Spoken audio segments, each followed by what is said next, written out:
Welcome তোমার channel. আমি সুতপা চলে এসেছি সোমবারের সন্ধ্যেবেলা, সারাদিন পরে সন্ধ্যেবেলা চলে এসেছি। তো তোমরা কেমন আছো? ভালো আছো? আমি ভালো আছি। তো দেখো সন্ধ্যেবেলা করে নিলাম চা, এখন চা বিস্কুট খেয়ে দেবো মামি মিলে, তারপরে বসে বললাম রাতে রান্না করতে। তাতে কি রান্না করবো বলো তো? বাড়িতে বৃষ্টি হচ্ছে, তা সারাদিন যেমন তেমন গেছে, রাতবেলা আমি বলি একটু খিচুড়ি করবো, খাবে, তাই বললাম চলে আসো রান্না ঘরে। তো দেখো কি রান্না করবো, তাই বেগুন ছিল ঘরে একটা, নিলাম বেগুনটা কেটে নেবো আর ভাজা করার জন্য গোল গোল করে বেশ খুব সুন্দর করে কেটে নেবো। দেখো বেগুনটা দেখতে কি ভালো লাগছে বলো, সত্যি বেগুনটা খুবই ভালো, একটু পোকাও নেই কিছু না। আমি কাটছি আর মেয়েকে বলছি দেখ বেগুনটা কি ভালো, একটু পোকা নেই। আর দেখো কি সুন্দর কচি, একদম কচি বেগুন। এইসব বেগুন দেখেও না খেতে ইচ্ছা করে, তাই না? তাই বেগুনটা ভাজা বলে কেটে নিয়েছি, আর এদিকে নিয়েছি আলুটাও ভাজা করবো। অন্য দিন কাটা থাকে, কিন্তু এটা তো রাত্রেবেলা খাবার করছি, সোমবার রাত্রেবেলা, তাই কাটা নেই, তা কেটে নিচ্ছি। আর যেহেতু এখন বর্ষাকাল, তাই দেখো আলুতে প্রচুর মাটি, বেগুন আলু কেটে ধুয়ে নিয়ে চলে এসেছি, দিয়ে এবার রান্না বসিয়ে দেবো। এক করে তোমরা জানো যে আমি যে কোনো জিনিস করলে মানে প্রথমে ভাজা যদি শুরু করি, যাতে আমার কী হয়, কড়াইটাতে একটা কড়াইতে অনেক রকম রান্না হয়েছে, তাই না? তাই নুন হলুদটা মাখিয়ে নেবো, বেগুন তো মাখাবোই, এমনকি আলুটাও মাখিয়ে নেবো। তাহলে কী হবে, আলু থেকে না জলটা বেরিয়ে যায়, জানো তো। তা বসিয়ে দিলাম কড়াইতে গরম হয়ে গেছে, দিয়ে দিলাম সরষের তেলটা ভালো করে গরম করে নেবো, না হয়তো একটা গন্ধ বেরোবে, তার জন্য। তাই দেখো আগে তো বেগুনগুলো ছাড়বো, তাই বেগুনগুলোকে নুন মাখিয়ে ভালো করে মাখিয়ে নিচ্ছে। সবকটা বেগুন একবারে দিয়ে দেবো, যেহেতু একটা বেগুন নিয়েছি, ছেলে মেয়ে তো বেগুন খেতে পছন্দ করে না, বেগুন খেলে ওর বাবা আর আমি দুজনে মিলে খাই, জানো তো। তার জন্য একটা বেগুন নিয়ে একবারে দিয়ে দিলাম, আর এদিকে ভালো করে আলুটাকে মাখিয়ে রাখছি যাতে জলটা বেরিয়ে যায়, বুঝতে পারছি। তাহলে খেয়ে বলতো তাড়াতাড়ি আমার হয়ে যাবে, এটাই যা। বেগুনগুলো তো পাল্টে ভেজে নিলাম, আর বেগুনগুলো দেখে আমার সত্যি মনটা ভালো হয়ে গেছে যে এত সুন্দর বেগুনগুলো, বুঝতে পারছো। দেখো আর গ্যাসটা যেহেতু বসে আছে গ্যাসের কাছে, গ্যাসটা হাই করে দিয়েছি, হাই করে দিয়ে বেগুনটাকে ভেজে নিচ্ছি, বুঝতে পারছো। এই দেখো আর কি ভিডিও দেবো বলো তো, আমি তো তোমরা তো জানো আমি যা করি তাই তোমাদের সাথে তুলে ধরি, জানি না তোমাদের কেমন লাগে। আর বাড়ি থেকে বেরোতে পারি না, তো বাড়িতে ভিডিও করে দেবো, তাও দিতে পারি না, যেরকম যা ঘরে যেরকম করে সেরকম করে দিই। তাই বেগুনটা থেকে তুলে নিলাম, ওই আলু ওই তেলের মধ্যে দিয়ে দিলাম আলুগুলো, আর নুন হলুদ মাখানো ছিল আলুগুলো, অনেকটা জল বেরিয়েছে, জানো তো। তাতে কী হবে বলো তো, আমার আলু ভাজাটা তাড়াতাড়ি হয়ে যাবে, জানো তো। আর গ্যাসটা হাই করে রেখেছি, যেহেতু গ্যাসের সামনে বসে আছি, যদি অন্য কোনো কাজ করি তখন গ্যাসটা খুব ইজি। দেখো নাড়াচাড়া করতে করতে আমার আলু ভাজাগুলো হয়ে গেছে। আর যে কোনো ভিডিও তুলতে গেলে আমি চেষ্টা করি একটু কম দেখাতে, যাতে একই জিনিস কী দেখাবো বলো তো, তাও দেখাতে হয়, কী করবো বলো।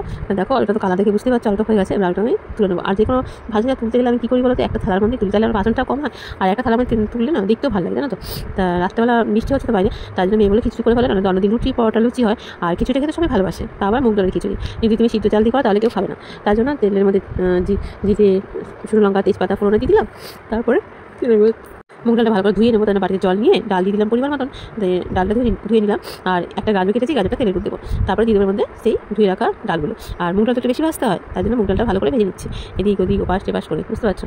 এবার এর মধ্যে আগে সব দিয়ে দেবো, আদা লঙ্কা, তারপরে তোমার নুন হলুদ জিরে গুঁড়ো, এগুলো আর কি ডালে দিতে হয় বা খিচুড়িতে দেয়, একই তো মশলা পড়ে। আর খিচুড়িটা আমি আলাদা করে সোমবার দিই না, আমি এরকম এক সোমবারই বসে, তাতে আমার সুবিধা হয়, বুঝতে পারছো। তা ডালটা অনেকটা ভাজা হয়ে গেছে, মশলাটাও কষানো হয়ে গেছে, এর মধ্যে এবার পরিমাণ মতন চাল দেবো বলে চালটা বাড়িতে করে জল নিয়ে চালটাকে ধুয়ে নিচ্ছি। আর দেখো ডালটাকে আমি আরেকটু নিয়ে নিলাম, দেখতে পাচ্ছ যতক্ষণ না গন্ধ বেরো ডাল থেকে, খুব সুন্দর গন্ধ বেরিয়ে গেছে, দিলাম চাল। এটা কিন্তু গোবিন্দভোগ চাল, জানো তো। দেখো চালটা দিয়েও আমি এবার ভালো করে নাড়াচাড়া করি, একটু ভালো করে নাড়াচাড়া করলে তাহলে যেহেতু 100 মানে হচ্ছে কি না, তার জন্য একটু ভালো করে নাড়াচাড়া হবে। তা ডালের মতো চালটা অতটা ভাজতে হবে না, একটু ভাজলেই হবে, বুঝতে পারছো। আর দিয়ে দেবো জল। আর জানো তো আমি ভাতই বলো খিচুড়ি বলো আর যে কোনো সবজিতেই বলো, যখন রান্না করি আমি একবারে জল দিই, আমি বারবার একটু জল দিই না, ওটা আমার ভালো লাগে না। আর যেহেতু খিচুড়ি রান্না তোলা আছে, তাই মধ্যে এখানে অনেকক্ষণ ক্যামেরার সামনে ছিলাম না, তা দেখো খিচুড়ি আমার হয়ে গেছে, দেখতে পাচ্ছ চাল ডাল সব সিদ্ধ হয়ে গেছে। এই সময় তো একে একে দিয়ে দেবো। এখন যেহেতু মুগ ডালের খিচুড়ি করছি, এটা স্বাদটা ব্যালেন্স করতে হলে একটু মিষ্টি দিলে জিনিসটা খুব ভালো হয়, তাই পরিমাণ মতো দিয়ে দিলাম একটু চিনি, আর একটু নাড়িয়ে নেবো, চিনিটা সব জায়গায় পৌঁছে যায় গলে গিয়ে, তার জন্য একটু নিয়ে নিলাম। আর আমার এই নাড়াটা দেখতে পাচ্ছ তো, এটা আমি তরকারি করলেও নাড়ি এরকমভাবে, আর খিচুড়িতেও নাড়লাম, আর দিয়ে দিলাম খেতে করে কিছুটা এলাচ, বুঝতে পারছো। কাজু কিশমিশটা দিতে ভুলে গেছি, তার জন্য কী করবো, থালায় তুলে নিলাম, তুলে নিয়ে মেয়ে বলে তাহলে থালাতে দিয়ে দাও, দিয়ে থালাতে খিচুড়ি দিয়ে তারপরে বেগুন ভাজা আর আলু ভাজা দিয়ে ওপর দিয়ে খুব সুন্দর করে কাজু কিশমিশ দিয়ে সাজিয়ে দিলাম। আর গাজরটার জন্য দেখো কি ভালো লাগে দেখতে, বেশ লাল লাল, তাই না। এই দেখো তা কেমন লাগলো খিচুড়িটা অবশ্যই বলো, কালার দেখে বুঝতে পারছো ইয়াম্মি টেস্টি হয়েছে।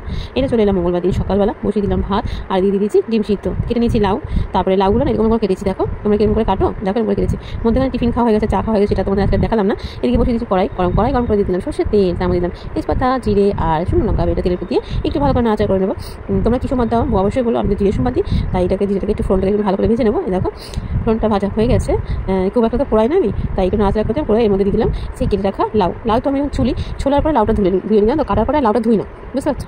এবার মধ্যে পরিমাণ মতন লবণ হলুদ জিরে গুঁড়ো, তারপরে লঙ্কা আদা সব রকম দিয়ে দিলাম, দিয়ে তেলের সাথে এবার সাঁতলাতে থাকো। আর গ্যাসটা কিন্তু আমার হাই করা আছে, বুঝতে পারছো। লাউ তো বেশি সিদ্ধ করতে নেই, লাউ তো তাড়াতাড়ি রান্না করে ফেলতে হয়। তা মশলাটাকে ভালো করে সাঁতলে নিই, লাউয়ের সাথে মশলাটাও সাঁতলানো হয়ে যাবে, এমনকি লাউটাও ভাজা ভাজা হয়ে যাবে। চিংড়ি মাছ বা ডালের বড়ি থাকলে ভালো হতো, কিন্তু দুঃখের বিষয় এই মুহূর্তে আমার কাছে দুটোর একটাও নেই, বুঝতে পারছো, যার জন্য আমি দিলাম না। তো আমি এমনিতেই এটা দিয়ে সাঁতলাচ্ছি।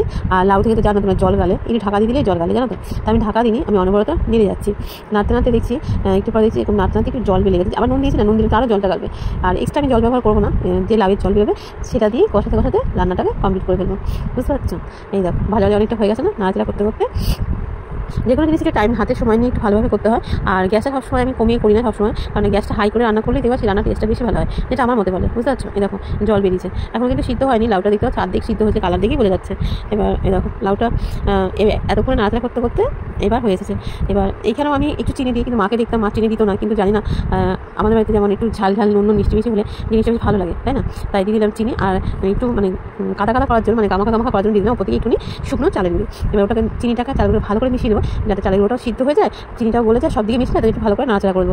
নাড়াচাড়া করে সুন্দর মিশে যাবে, তখন আমি নামিয়ে দেবো। এবার সময় ধনে পাতা দিলে খুব ভালো হতো, কিন্তু ধনে পাতাটাও আমার কাছে নেই, তার থেকে এরকম করে করলাম। কিন্তু জানো তো খেতে দুর্দান্ত টেস্ট হয়েছিল। এ দেখো কালার দেখতে পাচ্ছি কি সুন্দর, খেতে সত্যি এতটাই ভালো হয়েছিল। তো তোমাদের দিকে ডিম সিদ্ধ করেছি, তার জন্য মশলা করছি, রসুন টমেটো পেঁয়াজ আদা সব রকম দিয়ে পেস্ট করে নেবো। আর আমার মিক্সি চারটাতে না এরকম করে আদা না দিলে না পেস্ট হয় না, যার জন্য আমাকে এরকম গ্রেটারের সাহায্যে কেটে নিয়ে তারপর দিতে হয়। আর আমি আজকে গরম মশলাটা এর মধ্যে দিয়ে দিলাম একসাথে মিক্স করার জন্য। তা বসে দিলাম কড়াই গরম হয়ে গেছে, দিয়ে দিলাম সরষের তেল। হ্যাঁ, যেগুলো রান্না তোমরা জানো আমি সরষের তেলেই করি। আর যেহেতু সোমবার থেকে শুরু করলাম খিচুড়ি থেকে, আর এটা মঙ্গলবার সকাল, তাই কিছুটা আলু ভাজা করে তুলে নিলাম। লাউ ঘন্ট হয়েছে, আলু ভাজা হচ্ছে, এরপর হবে ডিমের ঝোল, তারপরে হবে আমের চাটনি। তোমার সঙ্গে থাকা পুরোটা তাই দেখতে পাবা। দেখো আলুটা হয়ে গেছে, আলুটা খুব একটা বেশি নিই, মানে জাস্ট দুপুরবেলা খাওয়ার মতো। আর নুন হলুদ মাখিয়ে নিলাম ডিমগুলো ভাজা বসিয়ে দিলাম, দেখতে পাচ্ছ। এবার ডিমগুলো ভাজা হয়ে গেছে আমার, এগুলো তুলে নেবো। তুলে নিয়ে ওই কড়াইতে দিয়ে দেবো ফোড়ন, চুন লঙ্কা তেজপাতা আর সাদা জিরে, যেহেতু ডিমের তরকারিতে এটাই যায় তার জন্য এটাই দিয়ে দেবো। আর দিয়ে দেবো কেটে রাখা আলু। এবার আলুগুলোকে একটু ভালো করে ভেজে নেবো, ভেজে নিলে তারপরে দিয়ে দেবো এক একে সব রকম মশলা। আলুটা ভালো করে ভাজলে না তরকারি যেন কি সুন্দর হয়, তাই না বলো। আমার তো খুব ভালো লাগে করে। এটা কালার দেখতে পাচ্ছ, কালার চলে এসেছে। এই সময় দিয়ে দেবো সেই তোমার সব রকম মশলা যে পেস্ট করেছিলাম সেইগুলো, তারপরে লঙ্কা গুঁড়ো, হলুদ, নুন, জিরে গুঁড়ো, একটু চিনি সব একসাথে দিয়ে দিলাম, ঠিক আছে। আর গরম মশলা তোমরা দেখলে মিক্সিতে পেস্ট করে নিয়েছি, সেইগুলো দিয়ে সবগুলো দিয়ে এবার ভালো করে একটু কষিয়ে নেবো, যতক্ষণ না মশলা থেকে তেল ছেড়ে যায় আর হচ্ছে মশলাটা কষানো হয়। এই দেখো তো লালচে একটা ভাব চলে এসেছে, মানে কষানো আমার হয়ে এসেছে। দেখো ঠিক আছে, লেগে যাচ্ছে। এই সময় দিয়ে দেবো আমি পরিমাণ মতন জল। আর যে কোনো জিনিসে গরম জল দিলে তার টেস্ট ভালো হয়, তা সবসময় গরম জল দিতে পারি না, কিন্তু চেষ্টা করি দেওয়ার জন্য। এই দেখো দেখতে পাচ্ছ, দিয়ে দিলাম জল দেওয়াতে তাতে ঝোলটা ফুটেও গেছে। এই দেখো এবার হচ্ছে গিয়ে একটু নাচার পরে দেখবো আলুগুলো সিদ্ধ হয়ে গেছে কিনা, যাতে কষানো আর ভাতা এরকম হয়েছে, আমার আলু সিদ্ধ হয়ে যাওয়ারই কথা, বুঝতে পারছো। আর দেখলে তো গরম মশলা তো পেস্টে দিয়েছিলাম মানে মিক্সিতে, তার জন্য আমার হয়ে গেছে। আর আমি ক্যামেরার দিকে তাকিয়ে তো আলু গালছি, যার জন্য হচ্ছে গিয়ে আলু গাল দেখে এরকম হয়ে যাচ্ছে না, হয়ে গেছে। যে ডিমটা দিয়ে একটু ভালো করে অনেকক্ষণ একটুখানি বেশি করে ফুটিয়ে নেবো, তারপর আমি নামিয়ে নেবো। তরকারি একটু বেশি করে করলাম, কেন বলতো রাতে রুটি বা পরোটা কিছু একটা হবে, তা দিয়েও সুন্দর হয়ে যাবে। নাহলে আবার একটা আলাদা করে আবার তরকারি করতে হয়, জানো তো। তার জন্য দুপুরবেলাতে রান্না করি, চেষ্টা করি রাতেবেলা যাতে থেকে গেলে তাহলে আমার রুটি বা পরোটা করলে হয়ে যাবে, তরকারিটা আমার করতে হবে না, তার জন্য। আর আমার বকল তোমাদের কেমন লাগে তোমরা অবশ্যই কমেন্ট করে বলো, ঠিক আছে। তো দেখো ডিমের ঝোলটা হয়ে গেছে, দেখতে পাচ্ছ অনেকটা টেনে এসেছে। এই মুহূর্তে আমি নামিয়ে নেবো। দেখো গ্যাস কিন্তু বন্ধ করে দিয়েছি, নামিয়ে নেবো, দেখতে ধোয়া উঠছে। এবার নিয়ে নিয়েছি আম, একটু চাটনি করতে। আমের চাটনি আগের দিন রেসিপিটা শেয়ার করেছিলাম, তাই আজকে পুরোটা শেয়ার করলাম না, ফাঁকে ফাঁকে দেখালাম। তা তোমাদের কেমন লাগলো অবশ্যই বলো। আমার চাটনিটা দুর্দান্ত হচ্ছে, অসময়ের আম না খুবই ভালো লাগছে, জানো।